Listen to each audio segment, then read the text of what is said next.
তুমি নিজের মুখেই বলেছিলে আমি তোমাকে ভালোবাসি নিজের থেকেও বেশি। আমি করে নিয়েছিলাম তাই বিশ্বাস, তবে মাঝপথের তোমার পরিবর্তন দেখে আমি হতভম্ব, আমি হতাশ। আজ আমার এটা ভেবে কষ্ট হয়, তোমার দেখানো ভালোবাসা পুরোটাই ছিল তোমার করা অভিনয়।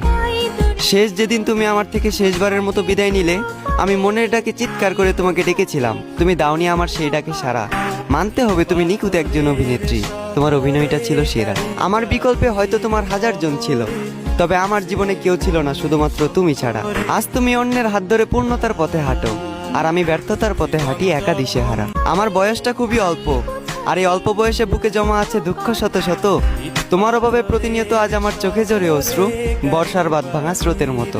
তোমার করা আঘাতের যন্ত্রণাটা ছিল ঠিক তেমন, দুর্ঘটনায় ছটফট করে মৃত্যুর যন্ত্রণাটা যেমন। ভাগ্যিস পুনর্জন্ম বলতে কিছু হয় না, যদি পুনর্জন্ম বলতে কিছু হতো তাহলে আমি সেজন্মে তোমার পিছু নিতাম। ভালোবাসার অভিনয় করে একদিন ছেড়ে যেতাম, তোমাকে বুঝিয়ে দিতাম বিচ্ছেদের ব্যথাটা আসলে কেমন।